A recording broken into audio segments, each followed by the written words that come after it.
በጌታ ከሆናችሁ አይቀር የረፍት ይወጣል። በጣም ብዙ ረፍት በዚህ መንግስት ውስጥ አለ። እውነተኛ ረፍት በዚህ መንግስት ውስጥ አለ። ረፍት ሳነሳ ሰላም አንስቻለሁ። ከእግዚአብሔር ጋር ሰላም መሆንና የእግዚአብሔር ሰላም የሚለውን ፒስ ዊዝ ጋድ እና ፒስ ኦፍ ጋድ። የእግዚአብሔር ሰላም ስጦታ ነው። ከእግዚአብሔር ጋር ሰላም መሆን ግን ግንኙነት ነው። በስጦታው አርፈናል። ቀጥሎ ደግሞ ግንኙነታችንን ጤናማ አድርገን ደግሞ እናርፋለን። ኦልሬዲ ጸድቀናል። በቅድስና እንኖራለን። ከፊታችን ደግሞ ክብር አለ። መጽደቅና መክበር ቅጽበታዊ ነው። ቅድስና ግን የላይፍ ታይም ፕሮሰስ ነው። ስለዚህ ጀስቲፊኬሽን ልክ ጌታን የተቀበልን ቀን ጸድቀናል። ኢየሱስ የሚመጣ ቀን ደግሞ እንከብራለን። በመካከል ያለው ዲስፔንሴሽን ዘመኑ ግን የሳንቲፊኬሽን ነው። ኢትስ ኤ ፕሮሰስ። በቅድስና ስንኖር ከእግዚአብሔር ጋር ሰላም እንሆናለን። ያ ሲበጠበጥ ደግሞ ሰላማችን ይታወካል። ስለዚህ እንሰቃያለን፣ እናለቅሳለን፣ ማረኝ እንላለን። ግንኙነቱን ለማስተካከል እግዚአብሔር እድል ሰጥቶናል። የክርስቶስ ደም አለ።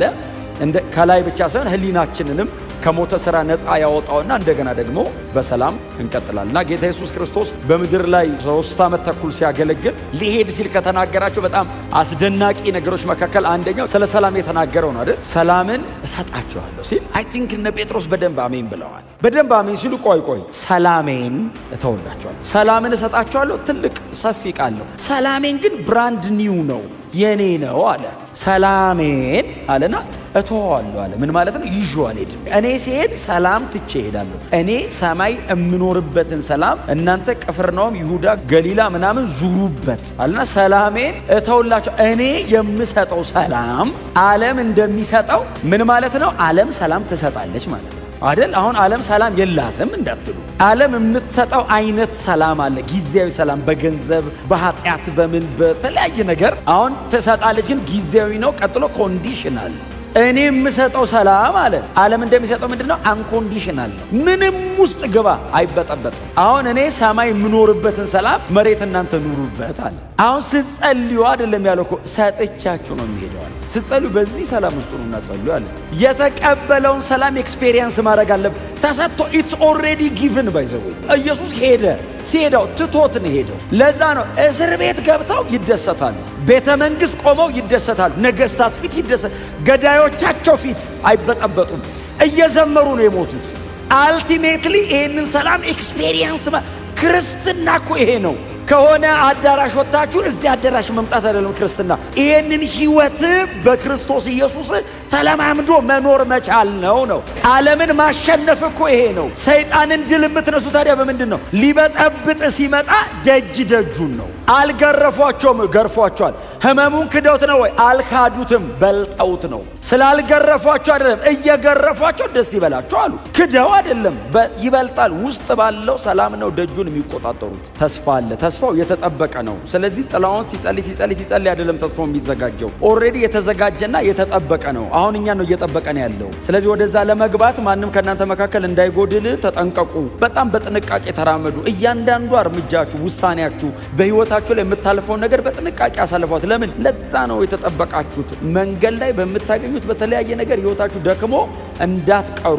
በጣም ሊያዝረካረከን የሚታገል ብዙ ነገር አለ። ብዙ አሳይመንት ሰጥቶን አንዱንም ሳንጨርሰው እንድንሞት ሊታገለን። እግዚአብሔር ግን በሰማይ የጠበቀልን ተስፋ አለ፣ ርስት አለ፣ እረፍት አለ። ሰማይ ለዛ ተጠብቆ ተቀምጧል። ታዲያ ተጠንቀቁ። ለምን? ማንም እንዳይቀር ካለ የመቅረት እድል ሊኖር ይችል ይሆናል። አሁን ማንም እንዳይቀር እና ምን እናርክ? በጥንቃቄ ኑሩ። ለነሱም ለኛ የተሰበከው ነው የተሰበከላቸው ነው የሚለው። ለነማ? ለእስራኤላውያን በምድረ በዳ ለነበረው ለእስራኤል ሕዝብ እንደተሰበከ ለኛም የምስራቹ ቃል እና የምስራቹ ቃል የሚለው የጋራ ነው የገባው። እነሱም ሰምተዋል፣ እኛም ሰምተናል ነው። እኛ በሰማኑ መጠን ለኛ በተነገረው ግልጽነት ልክ ለነሱ ተነግሮ ላይሆን ይችል ይሆናል እንጂ እነሱም ግን እንዲገባቸው አድርጎ እግዚአብሔር የምስራቹን ቃል ነግሯቸው ነበር ነው። ለኛም ለነሱም ወንጌል ተሰብኳል። የብሉይ ኪዳን የእምነት አባት ተብሎ ግንባር ቀደሞ ነው የሚጠራው አባታችን አብርሃም ነው። አሁን ዘፍጥረት ላይ ሄዳችሁ ሙሴ የአብርሃምን ታሪክ ከዘፍጥረት ምዕራፍ 12 ጀምሮ ሲጽፈው አንድም ቦታ ላይ እግዚአብሔር ለአብርሃም እንዲህ ብሎ ሰበከ የሚል አልጻፈም ሙሴ። ጳውሎስ መጣና ገላትያ ምዕራፍ 3 ላይ እግዚአብሔር ለአብርሃም ወንጌል ሰበከው አለ። አብርሃም ወንጌል ሰምቷል። እንኳን ምድረ በዳ ላይ የተቀመጠ ሕዝብ ከነሱ 400 ዓመት በፊት የነበረው አብርሃም ወንጌል ሰምቷል። ለነሱ እንደተሰበከ ለኛም ተሰበከ ነው ያለው። ይሄ ሙሴ የሚሉት ሰውዬስ እዚሁ ዕብራውያን ምዕራፍ 11 ላይ በኃጢአት ከሚገኝ ደስታ ይልቅ ከእግዚአብሔር ሕዝብ ጋር መከራ መቀበል የሚበልጥ ክብር እንደሆነ ቆጠረ። እንዴት? ስለ ክርስቶስ ሙሴን ሲያመጣው እንዴት ግን ቤተ መንግስት ወጥቶ ጭቃ ላቡካ ይላል? በምን ይሄድለታል ስትሉ ስለ ክርስቶስ የ40 ዓመቱን ምድረ በዳ ፕላን አድርጎ አይደለም ሙሴ ፈርዖንን ቤተ መንግስት የናቀው። ከነአን የሚባል መሬቱ ወርቅና መዳብ የሚያወጣ መሬት ለማግኘት አይደለም። ሙሴ ቆፍሮ ለምን ወርቅ ያወጣል? ፈርዖን ቤተ መንግስት ቁጭ ብሎ ወርቅ ያገኛል። መዳብ ምን አታገለው? ቤተ መንግስቱ ላይ ተቀምጦ መዳብ እግሩ ስር ይመጣለታል። መዳብና ወርቅ አይደለም ሙሴን ያስወጣው፣ ስለ ክርስቶስ ነው። ጭቃ ማቡካት ይሻለኛል ያለው ወንጌል ለሙሴ እግዚአብሔር ነግሮታል። በሙሴ በኩል ለሕዝበ እስራኤል እግዚአብሔር ወንጌል ሰብኳል። እስራኤልን እግዚአብሔር ኑ እረፉ የሚላቸው ከነአን የሚባል አገር አይደለም፣ ወደ እኔ ረፍት ነው እያለ ያለው። እስቲል ለእስራኤል እግዚአብሔር እየሰበከ ያለው ስለ ሰላማዊው ዘላለማዊ ተስፋ ነው። ሙሴ የት ጋር ነው ወንጌል የሰበከው? ዕብራውያን ላይ እዛ ዲትሮኖሚ ምናምን እዛ ዘዳግ ምናምን ውስጥ ለካ ወንጌል ስብከት ነው። ለካ ሙሴ ፕሪች እያደረገ ነው እንደተሰበከው። ደግሞ ሙሴ የተሰበከው ምንድን ነው? የምስራች። ለእስራኤል የተሰበከው ምንድን ነው? የምስራች። የምስራች አላቸው ግብፅ ቁጭ ብለው። ምንድን ነው ሲሉት እግዚአብሔር ወደ እረፍቴ ኑ ግቡ ይላል። ይሄ ነው ለእኔም የተሰበከልኝ። በክርስቶስ ኢየሱስ የመስቀል ሞት፣ በፈሰሰ ደም፣ በተቆረሰ ሥጋ እግዚአብሔር ለዘላለም አሳርፋለሁ ይላል። ይሄን የተሰበከልኝ። እስራኤልንም እግዚአብሔር የሰበካት እሱ ነው። የምስራች ምን ሲሉት ኑ ይላል እግዚአብሔር። ወዴት? ወደ እረፍቴ። የምስራቹ ነው የተሰበከው። የክርስቶስ ሞትና ትንሣኤ ነው የምስራች። ስለ ሰው ልጆች ኃጢአት የሚሞት መጣ እኮ ነው የምስራች። እግዚአብሔር ይሄንኑ ሰብኳል ነው። እየዛሉ ይሄዱ ነበር የሚል ቃል አለ። ሰው እየደከመው መሄድ አያቆም። አንተ እዚህ ከተማ ለሆነው ነገር እንግዳ ነህ እንዲህ አሉት። ምን ተፈጠረ አላቸው። እንደ እስራኤልን ይቤዣል ብለን ተስፋ ያደረግነው የናዝሬቱ ኢየሱስ። እሺ በቃልም በስራም ብርቱ ነበር አሉት። ያለውን በሙሉ አድርጓል ከዚህ በቀር አሉት። በሙሉ አንድ ነገር ካለው ያረጋታል። በቃልም በስራም የበረታ ነው። ይሄኛው ሲል ባክ በቃኛማ ነፃ ያወጣናል ብለን ነበር። በአይሁዳውያን አለቆች እጅ ተላልፎ ተሰጣ። እነሱ ሰቅለው ገደሉት አሉት። እናንተ እንግዳ ሰቅለው ገደሉት። አይሁድን ነፃ ያወጣል ያለው ተሰቀለ።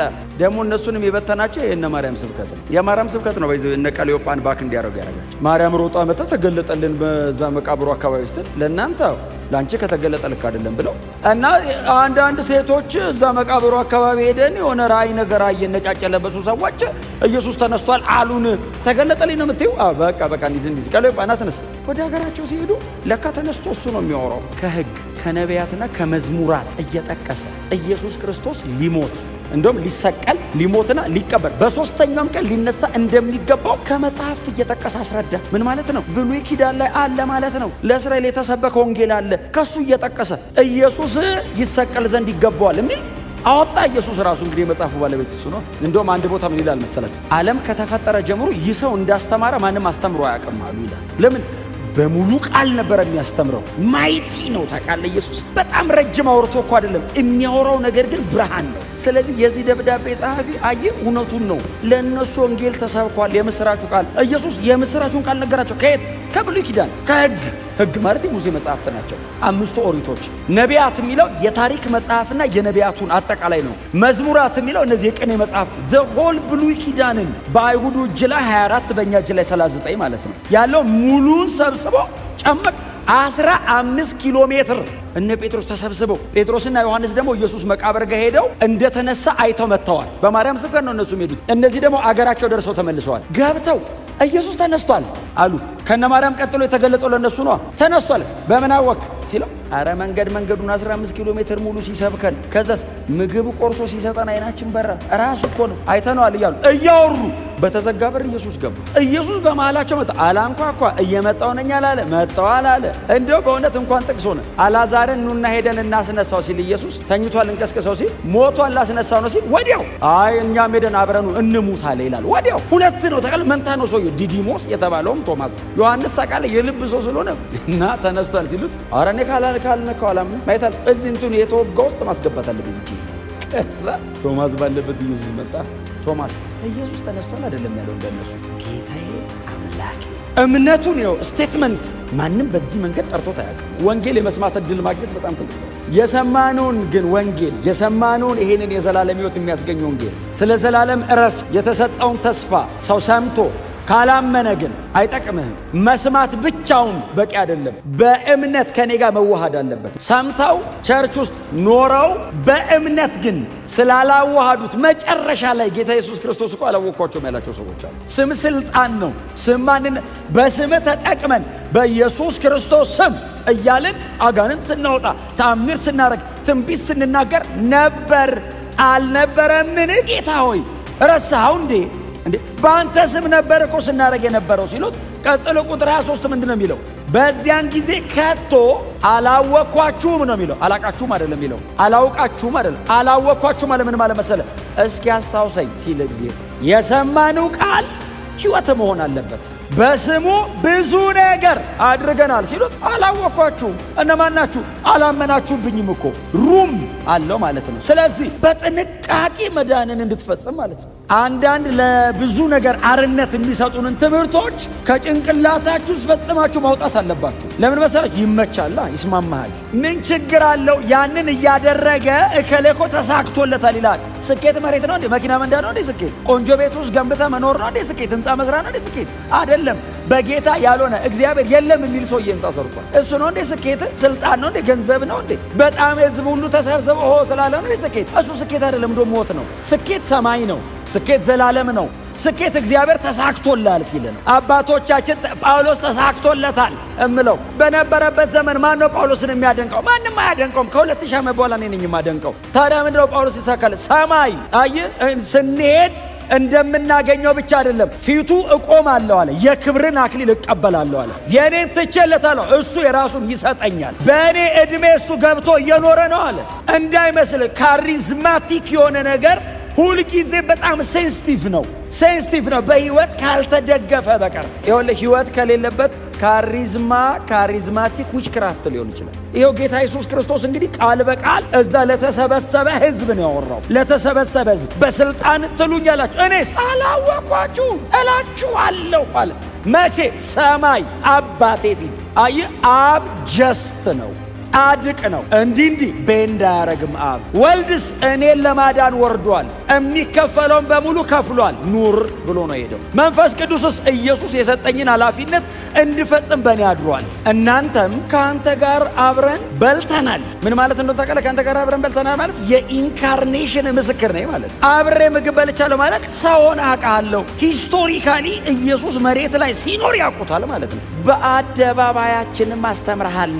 እግዚአብሔር የቃል ስብከት ብቻ አይደለም ለዛ ጉባኤ የሰጠው። የእስጢፋኖስ ፊት እስኪያበራ መስክሮ ነበር እግዚአብሔር በቃሉ። የልጁ የመገለጥ ጥንካሬ እንዴት አይነት ሰባኪ ነው ብቻ አይደለም የምትለው፣ አልተሳሳተም የምትለው ብቻ አይደለም። አብሮት ቆሞ እግዚአብሔር ለቃሉ ምስክር የልጁ የፊት ቁርበቱ አበራ ይላል። የፊት ቁርበት እያብረቀረቀ ፊቱ ወንጌል ቆሞ እየሰበከ ከዛም አልፎ በመካከላቸው ብዙ ድንቆችና ምልክቶችን እያደረገ ልጁ ስለ ኢየሱስ ሲያወራ ጆሮአቸውን ደፍነው ወደ ከተማቸው አደባባይ ይዘው ወጥተው በድንጋይ ወገሩት ይላል። ገደሉት። የሚሰብከውን ኢየሱስን መሲሁን ሲሰቅሉ እጃቸው አልተንቀጠቀጠም። ደገሙት እስጢፋኖስ ላይ። ኤስ ልጅ መሲሁ ኢየሱስ መስቀል ላይ ሲሞት ያለውን እየገደሉት አለው። የሚያደርጉትን አያውቁም።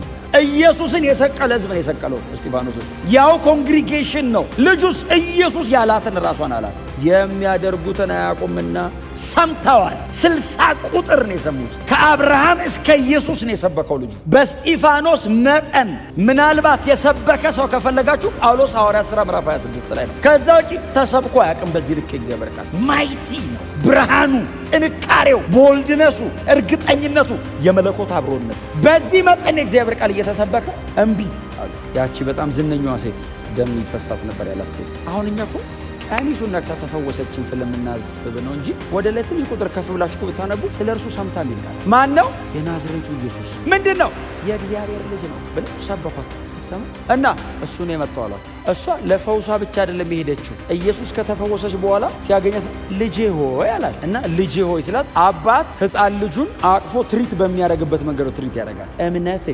እምነትሽ አድኖሻል ብሎ ከሲቃይሽ ረፊ የሥጋ ነው በሰላም ሂጂ የመንፈስ ነው። አሁን የሥጋዋ ብቻ አይደለም የተፈወሰው፣ በሰላም ሂጂ የተሰበከልን የእግዚአብሔር ቃል ከስብከት አልፎ ወደ ሕይወት መምጣት አለበት። እምነት ሁልጊዜ በህይወታችን ላይ እየተቀጣጠለ መኖር አለበት። የዛሬ ዓመት የነበረኝ እምነት አይባልም። እምነት የዛሬ ነው። እምነት አሁን ዛሬ የምትኖርበት ነው። የዳነው በእምነት ነው። የምንኖረው በእምነት ነው። እምነት እንደ ጋሻ አይደል? እንደዚህ ነው የሚይዘው። ዳርዳሩ ነሐስ ነው፣ መሃሉ 4 ሌየር ያለው ሌዘር ነው አይደል? እና ሁልጊዜ ሮማዊ ወታደር ጧት ምን ያደርጋል? ሌዘሩ መሃል ላይ ውሃ ያፈሳል። ነሐሱና ሌዘሩ የሚገናኙበት ቦታ ላይ ደግሞ ዘይት ያደርግበት። ለምን?